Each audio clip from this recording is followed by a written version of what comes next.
And so I try to tell those patients, hey, I don't know what it's going to take, but you have to lower your stress somehow. Easier said than done, I know. And so I told my doctor, I'm not taking that. But I have this sense that there's formulas of the following. Your next favorite podcast pick starts now. Here's the Professor and Heather Ann.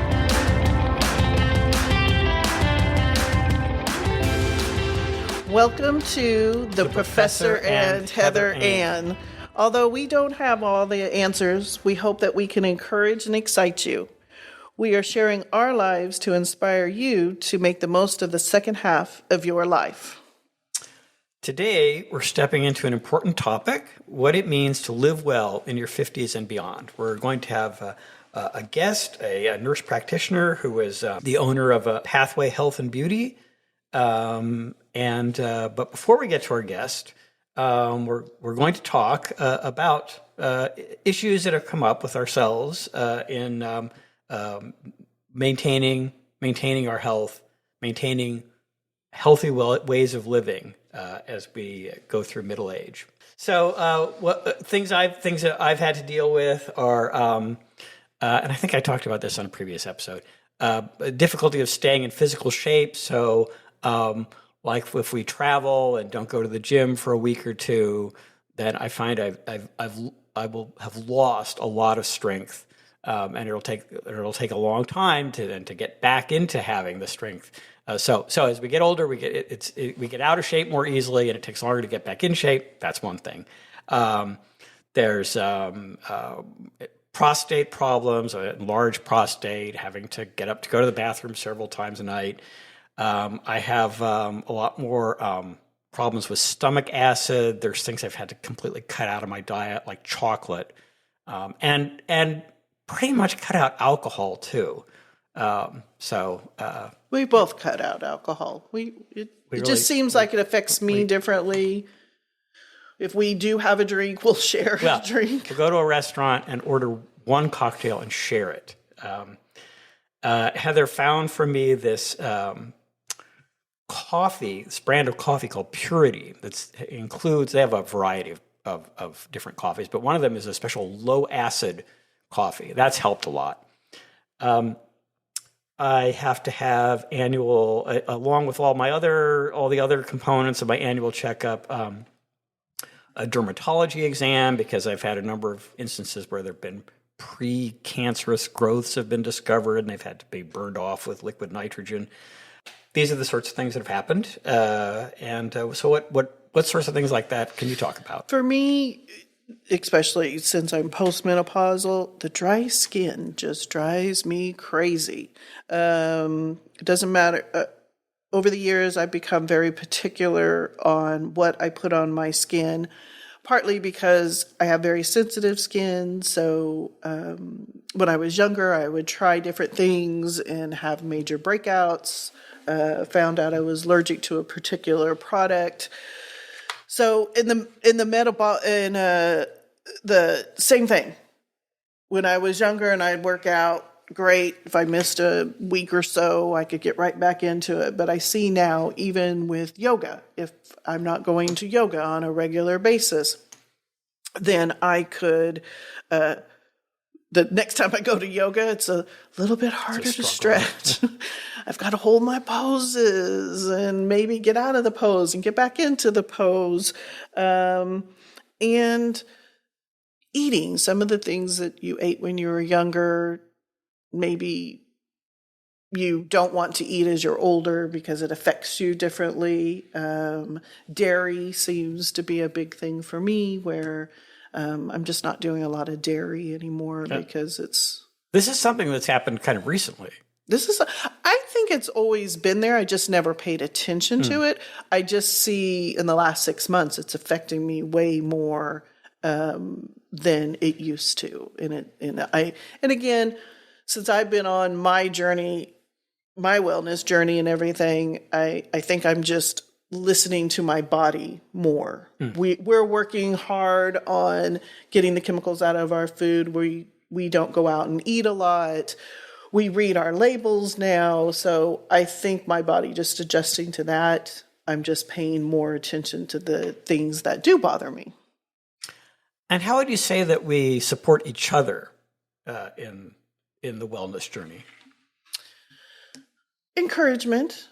You didn't lift weights or do yoga until we started dating. I suggested working out and doing weights. I suggested the yoga for balance. I have always been in the gym. I love working out. I know it's not just good for my body, but it really helps me with my stress. And I added yoga probably a good 10 to 12 years ago and saw that really, truly made a difference. Because at the time, I didn't know about menopause and hormones and how your joints and just ache and how your body could just ache. And the yoga really helped me a lot with not being as achy, I guess, for a better lack of, I just wasn't as achy as long as I'm doing yoga several times a week, I find that I'm not as stiff and achy as much. And let's not forget pickleball. Yes, pickleball. This is great fun. I said, hey, let's start playing pickleball. And you're like, what is it? So we play pickleball. We've actually improved quite a bit. So I think for us, it's just encouraging each other. We found each other in the second half of our life. So my thoughts on that is I want to keep you around as long as I can. So that means you need to do yoga. And I feel better going to the gym regularly. And yes, Heather sometimes has to tell me, you're going to the gym today, aren't you? So being more physically active, I feel a lot better. Our guest today is a wellness expert. And so I wonder if you could say something about the difference between wellness and the more traditional concept of health. So how are they related? How are they different? Well, I think that is a great question for our guest. Let's welcome Tia. She is the owner, nurse practitioner and owner of Pathway Health and Beauty in Owasso. Welcome, Tia. Thank you for joining us today. So let's jump in with Joe's question. What's the definition of wellness? He's been asking me this question for the last few days. What exactly was your question again? So how is the concept of wellness related to, but also different from the concept of health? I think they go together, but when I think of wellness, I think of total body wellness, like your body, your mental health, emotionally healthy, all those things, they factor into how you feel, right? So if our brain is working well, our body feels good, that to me, that's total wellness. And now, in opposite, let's reverse that too. If your body's feeling good, right, then you're going to have good mental health. Exactly.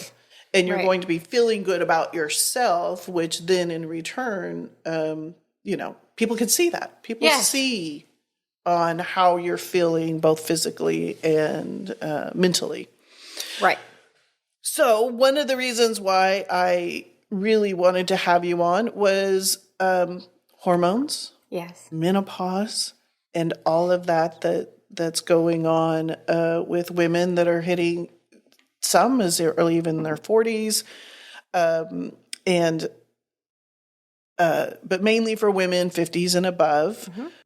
So one of the things about menopause, me personally, I had a hysterectomy in my late 30s, so that threw me into menopause. On one of our previous episodes, we had Shay Rosley from Fox 23 News. She's been doing segments about with other women about menopause and how it's affecting it. And she went into menopause early in life as well. So let's just jump in about menopause. Let's do it. And I'm on that journey. For many years, I was told it's too late. I was told right after my hysterectomy, I was on estradiol.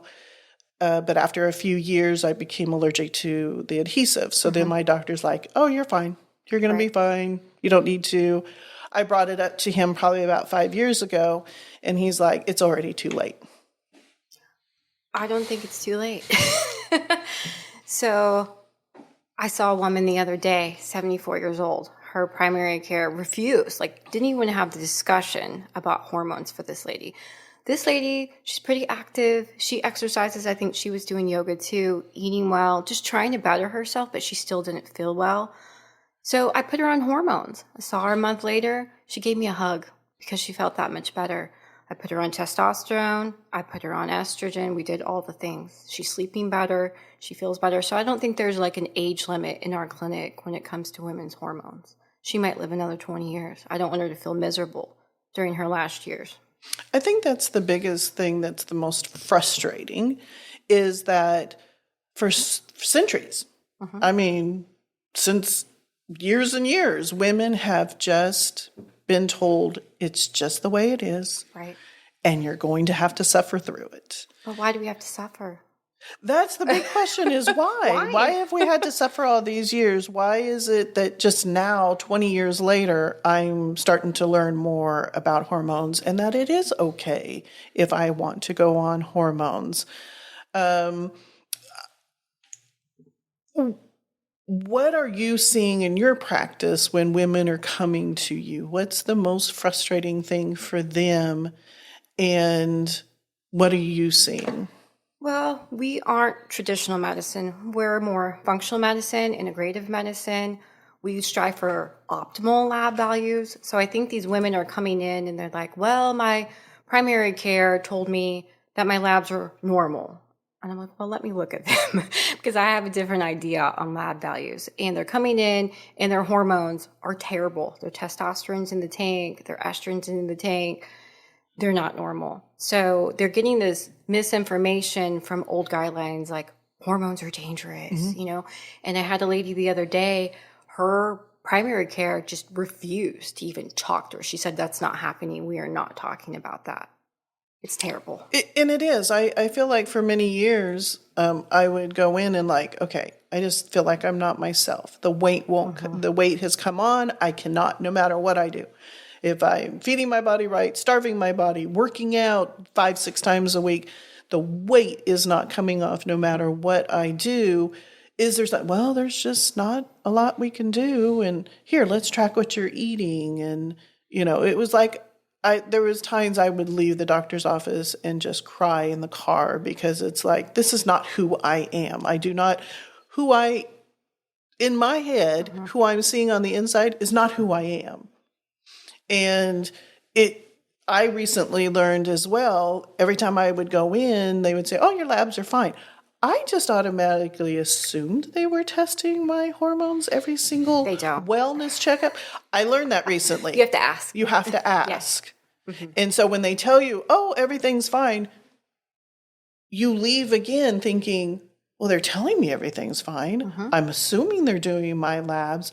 Women, they are not. I'm here to tell you, all the women listeners, they are not testing your hormones. I hadn't had my hormones tested in over almost 4 years, and I was shocked. It's not part of their routine labs to check your hormone levels. You have to ask for it. And even when you ask for it, they'll do them randomly. Well, if you still have menstrual cycles, we'd like to do those on a time, usually days 19, 20, or 21 of your menstrual cycle to capture those hormones and say like, okay, this is this part of her menstrual cycle. What should her hormones be in that time of her cycle? So you can't just do them randomly either. Well, and I had a conversation again with Shay about even sometimes during the day. Right, they will fluctuate. They'll fluctuate. Yes. You could go in and have your hormones tested in the morning and they seem fine, but if you were having to test them that same day in the afternoon, then they could have different complete readings at that time. That's true, and that's why we can't go off lab values alone. So we correlate those lab values with how that patient is feeling. So if she's feeling tired and has joint pain and brain fog and low libido, I automatically think this lady's got low testosterone. And I'll even put women, I'll order testosterone the same day without even doing their lab. Now, estrogen's different. Depending on the age, we might check lab values and see where she's at. But I can start progesterone and testosterone on the same day in most cases. Oh, that's interesting. And so how much, well, I guess like trial and error does there have to be of like since everyone's different, Right. and you have to like try things out and may have to change things. So We do have to change things, and I'll tell women it might take a month to feel better, but I have women like feeling better within a couple weeks. Usually testosterone is constant for women. That dose doesn't seem to change that much. It's the estrogen and progesterone that we really have to work on sometimes. But usually I can tell by her symptoms, like if she's really tired and not sleeping well, we'll do what we call sustained release progesterone. That has to come from a compounding pharmacy, but it's going to last longer in the body versus progesterone that you can get over the counter, like, at a local pharmacy. It just doesn't have that sustained release component. So it just depends on the woman's symptoms, depending on what I prescribe for her. And then you do treat women and you do treat men as well. Yes, we treat men. And usually the women will come in and be like, oh, I need you to see my husband. That's usually how it works. And we've actually had that conversation this week. So isn't there some... So postmenopausal women have, because their ovaries aren't producing, their hormone levels are just sort of uniformly pretty low. Whereas men, it's a little more complicated, right?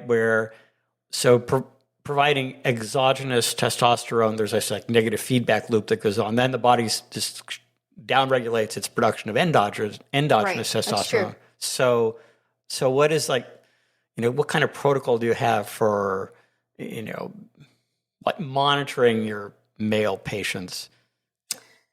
As far as male testosterone, again, we shoot for optimal levels in those men. So if you look back to like the 1960s, a normal testosterone level was about 700 to 900 for men. And now we settle for about 300 on the total testosterone. And their primary care will tell them, hey, that's normal, you're fine, you're not getting testosterone. Well, we're going to get you up to probably at least 800 and monitor those labs every 3 months. Okay. I want to hear your thoughts about this. I've read about this. Why do you think this has happened? We are drawing labs from a sick population of men, and we're calling that normal. But how did we become so sick? Toxins, the environment, our food. I could go on and on about that. Pharmaceuticals, high stress, high stress jobs. Lots of different things will cause that. Not just we're in a high stress job, but we're one of the few countries that is expected to work 24/7. Yes, correct. That even when we go on, even when we go on vacation, yes, we're not on vacation because we're still working. And I am guilty of that. Standing in line at Disneyland, my phone rings and my boy's going, "Please, mommy, don't answer it," because that's what's expected. In America, it is. And so I try to tell those patients, hey, I don't know what it's going to take, but you have to lower your stress somehow. Easier said than done, I know. But I'm taking some vacation on Thanksgiving, and I will not be answering my message, and I will not be answering my phone. Because we need that time to reset where we're away from our phone and our tablets. So it's not just the testosterone or the hormones for women. It's de-stressing, eating better, movement, all those things factor into wellness. So in your clinic, describe your mission. What are the core services that you offer in your clinic? I think our core mission is to help people in the right way, to help the people that aren't getting help from their traditional medical providers. We listen to our patients, we listen to their stories, we listen to their symptoms. So that's our main mission, is to help people. And I know that sounds cliche, but we are helping people that haven't been helped by other people. And so before we started recording, we kind of had a little conversation and stuff, and I shared with you, which is not something I've shared with a lot of people. But my husband is amazing and very supportive, and I went on the GLP-1 and went on semaglutide, and it's like I felt like they were not listening to me. They just kept upping my dosage, and I didn't really have a lot of side effects, but I didn't really lose any weight. What is it, for instance, if I came in and said, this is what I have experienced before in the past, but I am hearing how GLP-1s and peptides can really make a difference, especially for a woman, especially in menopause, post-menopause. Yes. How is it that you talk to your clients? What is it that you suggest? Well, I think weight is a sensitive topic. I had a patient yesterday and she brought it up. She's like, I know I need to lose weight. And I was like, okay, well, I can help you with that. She also took semaglutide, compounded semaglutide, and it didn't help. So in my experience, semaglutide, if you need to lose 20, 30 pounds, maybe 30 pounds, it might be the right med for you, but it does cause a lot of side effects. If that woman needs to lose 30 pounds plus, I'm going to use a compounded tirzepatide for that patient. I'm just going to be honest with her and be like, look, I don't want you to waste your money on compounded semaglutide. You probably need compounded tirzepatide to help you meet your goals. I'll have women come in for hormones and they're like, well, I still can't just lose this weight. And for some reason, when we put them on the GLP peptides, their hormone symptoms get better and they start losing weight and they get more confident. It's nice to see. And it is somebody who personally, I talk about my journey. I did not have a weight problem until after I had my hysterectomy. Still had some weight left over from my second child. I was on bed rest for 6 months during my pregnancy. But it was after I was no longer on the hormones and the weight just kept coming on and coming on. And I had shared in a different segment that my primary care doctor actually made me bring in pictures of myself to show that I did not have a weight problem until then. And I didn't think about it at the time. I think about it now going, that's horrible. That's inappropriate. It really, truly is. Because unfortunately, women are taught at a very early age in our lives not to like our bodies. We're not happy. And then as we get older and we go through menopause, I know personally it is something I have struggled with tremendously because I just, in my mind, who I'm seeing on the outside, that's not who I am. Sure. So I like the fact that you are actually diving deeper and having these conversations with your patients. What else would you like to share? Talk a little bit, because I'm still learning about peptides. So what exactly is the peptides? Peptides are a hot topic, but if you go back to biology class, protein, right? So protein is made of this chain of amino acids. So just a little bit shorter on the amino acid chain is a peptide. So it's basically just a messenger in your body. It tells your body, hey, go do this. Hey, go heal yourself. Like BPC 157 is a peptide that's quite popular right now. So we use that for pain, for inflammation, especially those patients that are like into CrossFit, working out hard. They really like their BPC 157. So that peptide just goes and tells the body, hey, let's reduce inflammation in the body. So there's several different peptides. Some are still not approved by the FDA, which we do still write for patients. They just need to know that they aren't FDA approved. So that brings up a question, inflammation, high cortisol. So again, we'll just use me as an example. Grew up in trauma, so automatically have high cortisol. Yes. I've been learning these over the years. I am in a high stress job. That's still keeping my cortisol, which in return, I know affects the inflammation in your body. Yes. So peptides can help with that. Again, somebody needs to come in. We're not trying to diagnose anybody here on the podcast or anything. And we're not saying just go out and try these. Yes. That's not what I'm referring to at all. They need to set up an appointment, come in and really have true hard conversation. I think for both men and women, especially for women who are in menopause or postmenopause, we've just been taught to just suffer through it. Unfortunately. And I think it's sometimes hard for us to open up, and especially with women who have gone to the doctor, and a lot of doctors we know to be a fact that women come in, I'm just not feeling myself.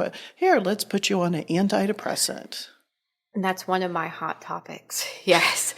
So women will have all these symptoms like brain fog and joint pain, and they're depressed and they have anxiety. Well, here's an antidepressant when that woman probably needed hormones. Not the antidepressant. She's not Zoloft. deficient. She's probably estrogen That is deficient. probably the best thing I've heard about antidepressants. She's not Zoloft depressant. Nobody's Zoloft right. deficient. I like that. And where I'm having more conversation with my husband is that men have a tendency to not want to talk about their symptoms. They do not want to come to the doctor and say... Usually their wives are calling. Now, we do have men that say, hey, I need some testosterone, but usually their wives are pushing them to come and see me, which is fine. We do see men for testosterone therapy in the clinic. And again, why do you think it is that men have a tendency to hide their symptoms? I think they don't want to be seen as weak. They don't want people to know, hey, I'm tired and I have erectile dysfunction and I don't want to have sex. That's not part of being a man, right? But I think they need to know that those symptoms unfortunately do happen as they get older and there's help. And we keep their testosterone discreet. We ship it to your house, then say what it is, so nobody has to know. Well, I've only had my testosterone measured once. That was 3 years ago when I first moved to Oklahoma, and it was actually pretty high. It was like in the 600s. Pretty good. I would say suboptimal. I like that, and I have suggested he needs to get it tested again. So, do men agree. need to have their? This is a debate we've had this week. Do men need to have their testosterone checked every year as well? I think that they do, but again, your traditional primary care medical doctor, whoever, is not just going to routinely order that for you. They're going to be like, well, do you have these symptoms? Like, are you fatigued? Are you moody? Do you have low libido, erectile dysfunction before they order it? So you have to ask them to order it. But isn't it better? Because one of the things that more people are talking about, RFK Jr. is talking about, is preventative. Yes. So, like we had just said earlier, we're watching what we're putting in our bodies. We don't eat out as much. We read the labels of the food that we bring into our home. Doesn't it seem logical that you would want to test those so that you can get ahead of it? Why is it that the medical establishment thinks that they're only treating the symptoms? They're not trying That's how they're trained. That's how I was trained. That's how we're all trained. Like nurse practitioners, physicians, physician assistants, we're all trained to be like, okay, see the patient, figure out their symptoms in 5 minutes and give them a pill. That's how we're trained. So until you get out of that box and realize, hey, we need to be preventing these problems, just like estrogen, like women on estrogen who need hormone therapy, they're going to have a reduced risk of dementia, heart disease, breast cancer, colon cancer, if they're on testosterone, osteoporosis, all those things. That's true prevention. But unfortunately, these women are getting put on, like you said, antidepressants. They're getting put on these meds for osteoporosis that have a ton of side effects when really they needed estrogen to prevent the bone loss. Well, and it seems like even some of the standardly prescribed preventatives they're well, okay, can I ask your opinion about this? If you think that it's more just like pushing the product. Sure. So my doctor said I should go on a statin because I have high levels of LDL, bad cholesterol.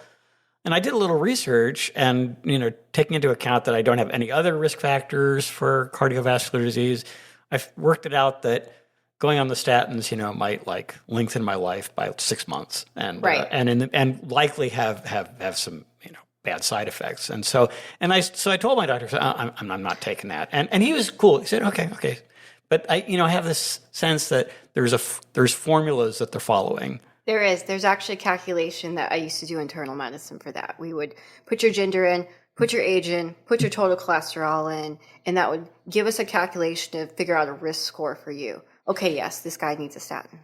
And so it's just overused. You're just part of a little computer system. You just fit the boxes. Here's a statin. But those statins are causing neuropathy, like burning, numbness, tingling in your legs. They're causing dementia, and they're causing high blood sugar. She might get diabetes from the statin they put you on. Oh, that's something new. I had never heard that before. Mm-hmm. I started, my older son was diagnosed with a very rare disease when he was a child. So that started me down the path of how much can we do more natural? Just because a Yes. doctor says you need a pill. I started years ago, like, why do I need that pill? What is it going to do? What truly is the side effects? And if they would just push me off and go, well, this is just what it is, then it'd be like, well, I'm not going to take it until I do research. Sure. I found out my younger son is allergic to eggs. So when he was a baby, our pediatrician told us he could never have the flu shot because there's eggs in the flu shot. Yes. So again, that just started me down the path. Well, if he can't have the flu shot, then I'm not going to get the flu shot.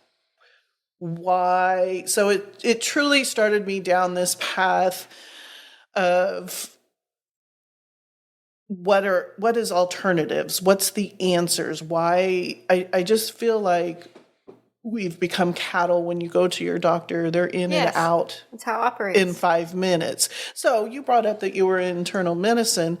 What made you decide to leave internal medicine and do what you're doing now? Honestly, I got tired of it. I got tired of being told what to do by administration. I didn't have the medical freedom to practice how I wanted, because I did work with physicians that, follow the FDA, don't go out of the box. I would see their patients. And so it's like, well, I really want to do this for you, but I can't. I would tell them. So I finally got sick of it. I had my own medical problems that I fixed with herbal antibiotics and hormones. I actually didn't know what was going on with myself at the age of 36, and I had been a nurse practitioner for about 7-8 years at that point. So I figured out it was perimenopause. I figured out it was SIBO, small intestinal bacterial overgrowth, probably from stress, from my job.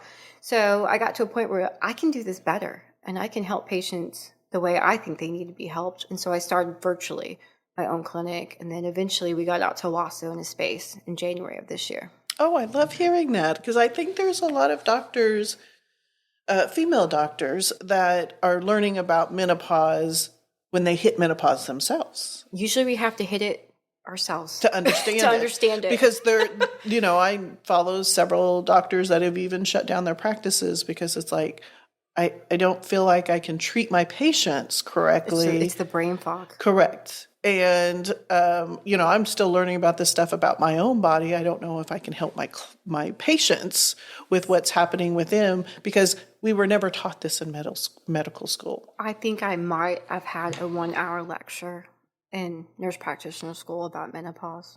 Not much. But you would think that our OBs and gynecologists would have more, because that's their specialty and they're specializing in women. But it is astounding to hear the statistics of these specialized doctors that are supposed to be helping women, that they did not have this in their rotations. They did not learn this in medical school.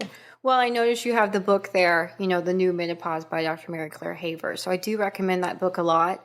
I would say I wish she would get more on board with bioidentical hormones, but I think she maybe talks in the book or on a YouTube channel. OB-GYNs are surgeons. At the end of the day, they're surgeons. They want to fix things. They want to deliver babies. They don't want to talk about hormones, most of them.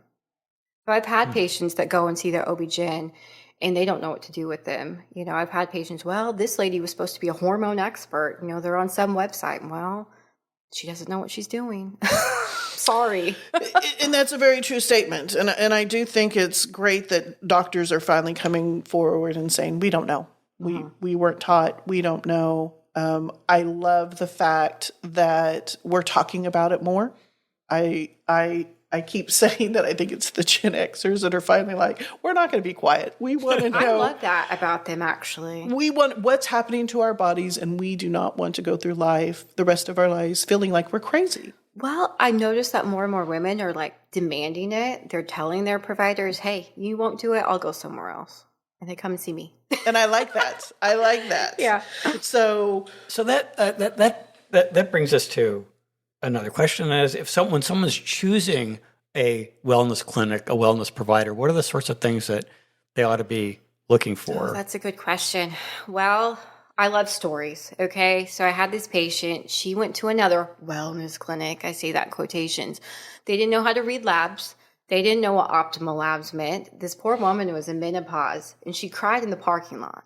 So she came to see me And she's like, I just pray that you're going to listen to me today. And I felt bad for her. I'm like, what happened to you? What did they do to you? So she brings me her lab report. I'm like, honey, you're in menopause. We can fix this. Let's do hormones today. And she cried. So I think you need to find a clinic that will actually do a consult with you. Like we do free 10-minute consults, tell you how it works, see if we vibe together. So if they're not doing that, I would probably find somebody that does. You need to ask that clinic, do you guys strive for optimal hormone levels? Do you practice what you preach? Are you eating well? Are you exercising? Are you doing all the things that you're telling patients to do? So full disclosure, I went to one a few months ago, and it was great, and I learned a lot of information, but I still walked away with a lot of questions and was wondering if they were still being, I didn't feel like they were still being answered. So Okay. I think that's a huge thing to put out there, is that, number one, you need to feel comfortable. You need to be Yes. with somebody that you vibe with. Yeah, and if you don't vibe with me, I'll send you to somebody else I like, and then I've semi-trained.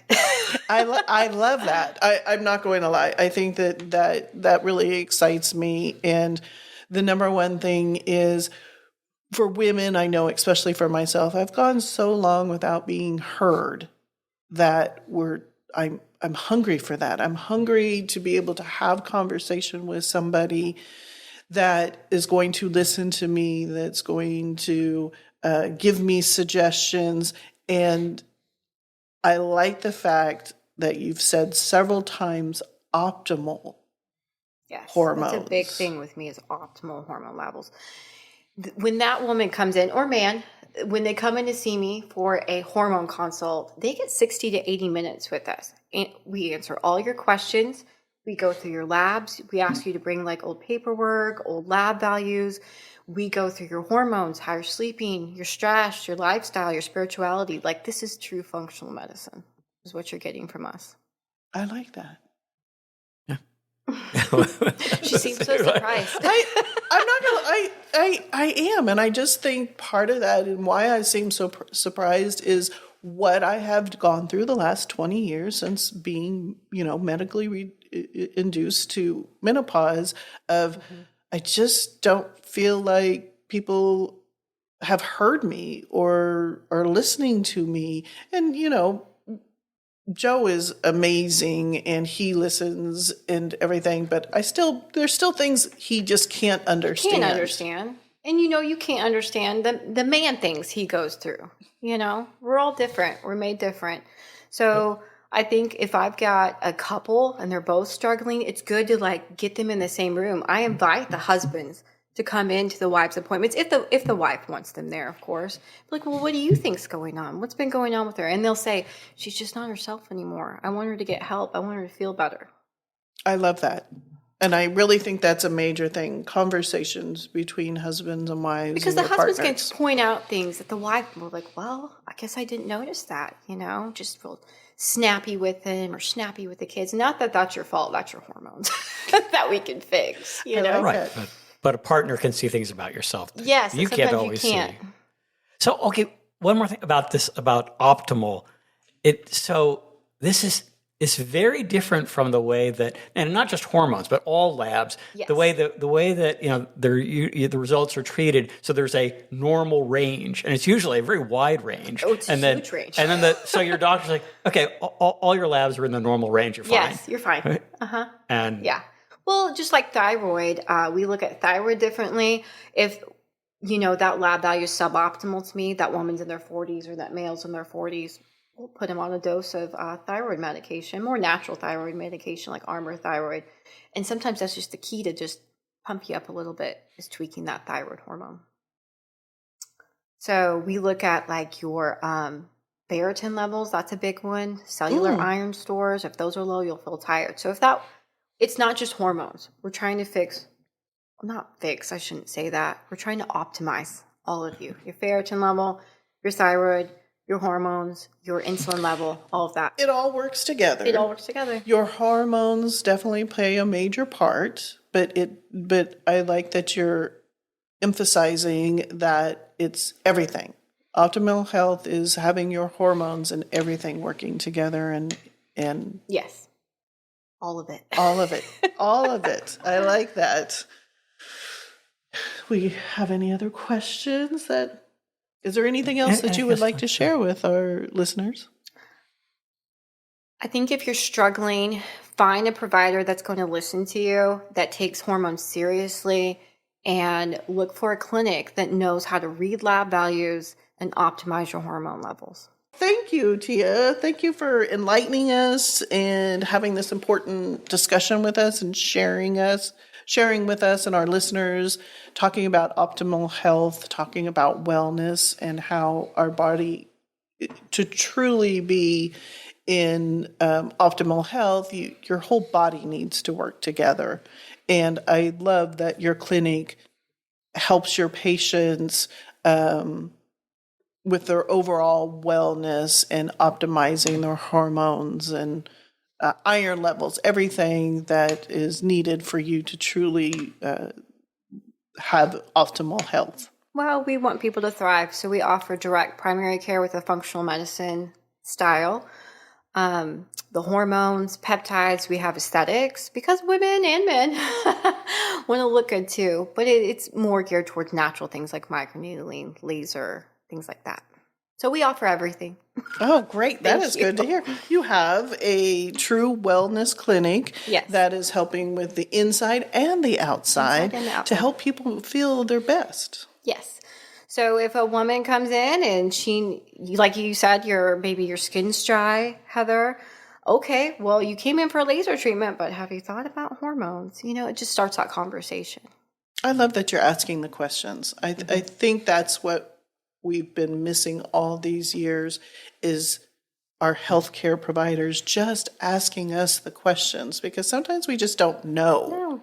We don't know that our skin, having super dry skin and losing our hair, could be tied to our hormones. Because especially with hormones, we're just taught that's something that happens to a woman that's in their 50s and 60s and beyond. So if you're coming in 30s, you have a patient coming in their 30s and they're like, my skin's like really dry, and Let's check some lab values. I like that. I really do like that. This conversation excites me just partly because of my own journey in the last 20 years and just my journey in the last couple of years of just not feeling my best, but really working towards optimizing my health. Thank you, Tia, this has been an enlightening and important discussion to have. Listeners, we hope today's conversation gives you ideas, encouragement, practical steps for your health journey in your 40s, 50s, 60s, and beyond. So join us here each week, my friend, where you're sure to get a smile. From lessons learned to mishaps, the adventures go on for miles here on The Professor and Heather Ann.